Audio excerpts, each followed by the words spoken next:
Hey, what's up you guys? This is Sentai22 here. What do you think would have been like if Saban adapted Hurricane? Andros is not a great leader. Super question time! Starts now. Hey, what's up you guys? This is Sentai22 here. How you guys all doing? And welcome to another episode of Super Question Time, where I'll answer your questions. Anything Power Rangers, Super Sentai, Kamen Rider, Toku, anime, or any nerd-related questions, I will answer them for you. Now, before I start, let me just say that any questions that relates to post fours or post Go Buster, I cannot do just simply because, and this is just my opinion, both franchises, Super Sentai and Kamen Rider, have become way too gimmicky. What I'm trying to say is, for Kamen Rider, for example, there are too many different modes and all that stuff just to sell the toys out, which is, I have no problem with. I mean, they need the toy sales to survive a long-running franchise. I can understand that.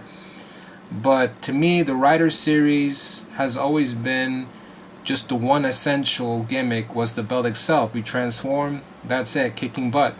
But nowadays, the Kamen Rider franchise is more about the Henshin belt and all these other accessories that they need to defeat this certain foe. So, I mean, that's just what I think. And, I'm not really interested in it. I mean, but not to say I will try to explore those shows in the future like GAM or Tokyoger. So keep your fingers crossed. I may answer those questions in the near future. So the first question comes from Vinny792, and he writes, okay, the first question comes from Vinny792, and he writes, now that you've expressed opinions on the final of Super Mega Force that aired in France, would you say the character of Orion was boring and uninteresting Sixth Ranger, as well as one of about a dozen different missed opportunities for the show?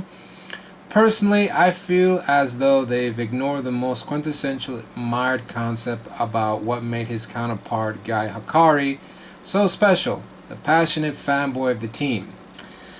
Now, for Ryan's character, his character background is pretty good. I like it. I mean, I wouldn't say it was boring. I'd say it could have had a lot of potential, but because of the limitations, aka the 20 episodes, and of course being as Megaforce and Super Megaforce being a hybrid seasons, they could have had a lot of opportunities with Orion.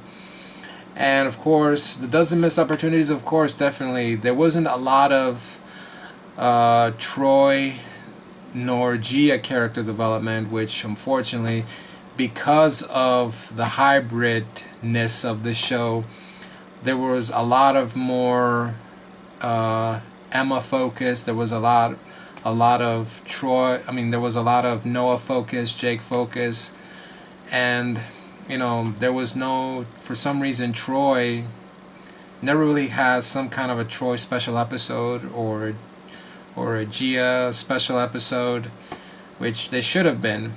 But of course, they, for some reason, the producer doesn't know what they're doing. And no, you wouldn't want a Power Ranger fanboy as a Power Ranger, just because knowing the producers, they'll probably make the Power Ranger fanboy as cheesiest as possible. Not in the level of Guy Hakari, but more to the level that it would offend fanboys like myself. Take, for example, if the Rangers were to transform into the new powers, he would, Orion, if he had the same character traits of Guy, being a Power Ranger fanboy, he would be like, oh, cool! A super mode that a Power Ranger that I've never seen before! That's so awesome! You see what I'm getting at here? Yeah, you wouldn't want that, Vinny. You wouldn't. Trust me. I mean, also not only that, but let's just say, for example, if they transform into Power Rangers Lost Galaxy or Power Rangers Dino Thunder, he probably will know a little bit about the past of Dino Thunder. but it wouldn't be to an extent like us. We know pretty much about the series in general, but the fanboy, Orion the fanboy, would not. So that would essentially offend most of the fandom, and of course, backlash. So that would definitely not be such a good idea. So, okay, the next question comes from Honorable King Leo, and he writes, what seasons do you think utilize the resources, characters, and weapons the best? Mine would be Lost Galaxy. I would go back and watch certain episodes and not realize that extra scene of Mike in the mega ship or getting away from GSA works, trying to help the team. Certain episodes would use the jet jammers, astrocycles, quasar cannons. Certain Megazord battles would involve the Staros and Centauros Megazord. Little but affect things that make the episode stronger and more memorable to remember. I would have to say SPD. I mean, sure, it does use the resources just like Lightspeed Rescue, but I think SPD was very special in the sense that it was the first series that they didn't destroy the monster. They would keep him in this kind of like cards, you could say, these containment cards. One such episode would have to say where SWAT Part 1 and 2, where the Rangers were demoted because of their disagreements with each other. They couldn't work as a team. So they were demoted and were sent to this planet for harsh training. They were working together, and then they got their SWAT modes, and of course a few episodes later they got their SWAT Megazord. One thing cool about SPD is the fact that their base can transform into a Megazord, a Delta Command Megazord. I mean, sure, the Astro Megazord could do that. It's a base as well as a Megazord as well, but it didn't do it so epically. It's kind of like in the same manner as Robotech or Macross. The way that it transformed, it felt like Macross-ish, if you will. So, pretty cool. Also, as well, the weapons like the Battleizers, the fact that Jack lent Sky his morpher to become the Red Ranger for one time only was pretty much a really memorable of the series. So, okay, Patrick Chinko asks, do you think there will be a Power Rangers season in 2017, or will Power Rangers end at the end of Super Dino Charge? That's kind of hard to say because we don't know the future. I mean, keep in mind that Power Rangers almost got canceled, let's just say two or three times already. So anything goes, but also you have to forget that Power Rangers is a billion-dollar franchise, so they could either go, if Nickelodeon wants to sign a deal to air Power Rangers again for another 4 years, that's fine. If they don't want to do it, Saban will have other opportunities. They can go to either Cartoon Network or Disney. Disney has, I mean, sure, they produced Power Rangers in the past, but this will be the first time they'll actually have the air rights and not to produce the show. So I would say either Disney or Cartoon Network, although judging how everything is internationally from what I've understand now, and of course you probably already know this already, that in Latin America Cartoon Network has the rights to Power Rangers. So who knows, maybe they'll probably partner up with Cartoon Network in 2017. My thoughts on Cartoon Network, they're a little bit more lenient. I mean, they'll probably order more episodes, but don't expect them to air them in primetime slots. Cartoon Network is very notorious for airing popular shows on dead slots, like for example in the AM hours. Let's just see what happens in 2017. So, okay, next question comes from Rabble Sam Animation, and he writes, do you have any favorite anime that are underrated, obscure, or you believe not many people know about them? Oh, definitely. I would have to say Fist of the North Star, just because when you think of anime nowadays here in the US, you think of Dragon Ball Z, Dragon Ball Z, Dragon Ball Z, Sailor Moon, Sailor Moon, Dragon Ball Z, Dragon Ball Z, but never Fist of the North Star. I mean, it was a really awesome anime. I mean, who does not like Bruce Lee mixed in with Mad Max? I mean, it's a shame that it only got airing on a prime time channel. I mean, it's just now that they started to air the movie on Toonami, but not the episodes. I mean, it would have been awesome if they would air those episodes on Adult Swim when Adult Swim got started. It would have definitely increased the credibility of the show, much like in the likes of Dragon Ball Z, but unfortunately it didn't. And I wish more people would know about this show. It's pretty good. I mean, the animation is just awesome, especially when Ken does that. So cool, though. It's really awesome. It's a shame that a lot of people don't know about this series. Okay, the next question comes from Daryl Warren, and he writes, 1. Do you think Disney would have handled the legendary battle than Saban?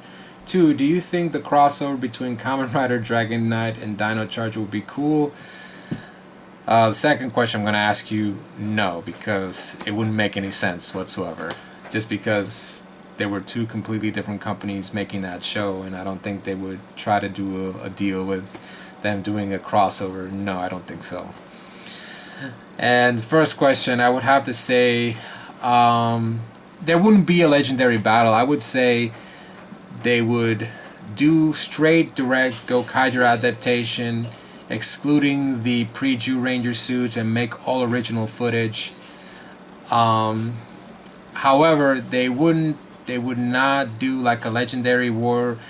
I would say the last 2 episodes would probably be like a kind of Once a Ranger episode where some of the Disney cast would come back and do a team up. I would say like that, but never like a giant battle. You know, they will see the final battle with the Emperor. However, the downside will be is that we will just see Power Rangers in standard definition. But it's definitely a lot better than what they gave us with the Legend War, to be honest. So, okay, the next question comes from Tommy Kaimaru87, and he writes, if you wrote and directed Megaforce, would it have been done differently? Let's just say that I would definitely not do a hybrid season. I would have just done a Goseiger adaptation throughout, and you know, since it is the 20th anniversary, it would just do a 2-parter anniversary special, like either like Forever Red with the Disney Rangers coming back, or just kind of like Once a Ranger with multiple Rangers coming back. Definitely would be a mix of Disney and Saban actors, of course. Not just all Saban actors. I mean, sure, you got Jason Smith, but still, he was the only one, and he was one of the writers of the show, so that doesn't really count. Just imagine if he wasn't the writer, or he wasn't on the show. It would have been totally different. But yeah, it would have been Goseiger adaptation throughout. I would not use the Gokaiger adaptation, even if the higher ups of Bandai were forcing me to do it. But I would say no, and I would just leave as the producer, you know. So I mean, honestly, they could have just stayed with the Goseiger adaptation, but you know, since they wanted to make money, they decided to force the hybrid on us just because of the toy sales, you know, because of the new suits and all that stuff. So it's really a shame. Okay, the last question comes from Sonic Prime, and he writes, why do you think Saban just did not care about the fans for the 20th like Megaforce and Super Megaforce? Do you think Dino Charge and After Dino Charge will be the same crap story and acting? I don't want it to be the future of Power Rangers. Listen, I completely agree, but trust me, now that the series is in the hands of Judd Lin, it will definitely be a lot different, although I can't predict the future. As many times as I say, I cannot predict the future, what will happen keep in mind this is a totally different territory than it was back in the Saban days and the Disney days. But let's just see what Chip has on the table. I'm pretty sure it's definitely a lot better than what Jonathan Zeka was puking at when they made Mega Force and Super Mega Force. I don't think that they didn't care. I just say that they were just confused on what to do with the anniversary season, especially since they were mixing two different shows into one. They just didn't want to make any efforts into making a show for the fans. Instead, they were trying to do it for the fans, but in a cheap, affordable manner. And this is what they did with the new powers, you could say. So, alright guys, that's about it. I hope you guys enjoy this episode of Super Question Time. If you have any questions, please post them on the comment section, as well as subscribe to my YouTube and Facebook channels. My Facebook page, is in the description below. This is Sentai 22, and thanks for watching.